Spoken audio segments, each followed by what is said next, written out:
Brazil Argentina আমি খুব কাছে থেকে ওদের খেলা দেখেছি। They have very intelligent like মানে ওদের কি বলে এটা সঙ্গে সঙ্গে যে খেলে খুব ভালো লাগে। প্রেস কনফারেন্সের নির্ধারিত সময় ছিল বিকাল ৩টা, কিন্তু সময় গড়িয়ে গেলেও আয়োজন শুরুতে যেন কারো তাড়া নেই। উপস্থিত গণমাধ্যম কর্মীদের মুখে বিরক্তির ছাপ স্পষ্ট।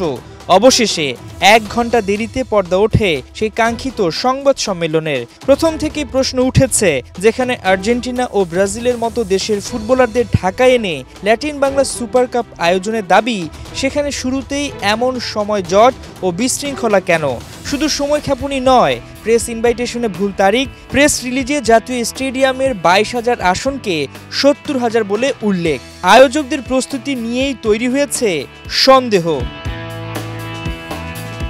অতীতেও দেখা গেছে নামিদামি ফুটবলারদের এনে সাময়িক আলোড়ন তুলেছিল কিছু প্রতিষ্ঠান, কিন্তু তাতে ফুটবলের উন্নতি হয়নি, বরং বেড়েছিল বিশৃঙ্খলা। এবারও সুপার কাপ নামের এই আয়োজনে ব্রাজিল আর্জেন্টিনার ফুটবলারদের খেলার কথা বলছে আয়োজকরা।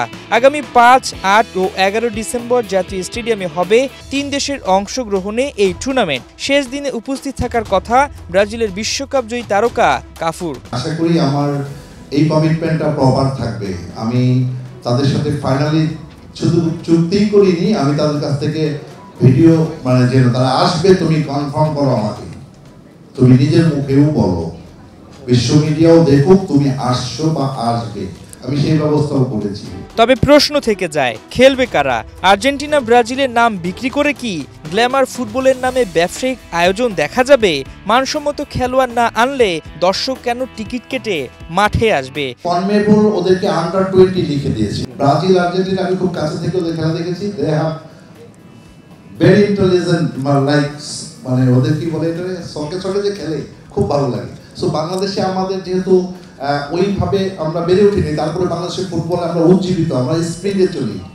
সো আমার মনে হয় বাংলাদেশে আমাদের হেজন ভাই আছেন এন্ড টেকনিক্যাল কমিটি, ওনারা নির্ধারণ করবেন কারা বাংলাদেশ থেকে খেলবেন।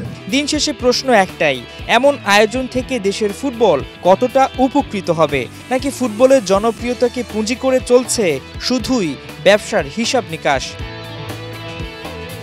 হাসান সজীব, ৭১।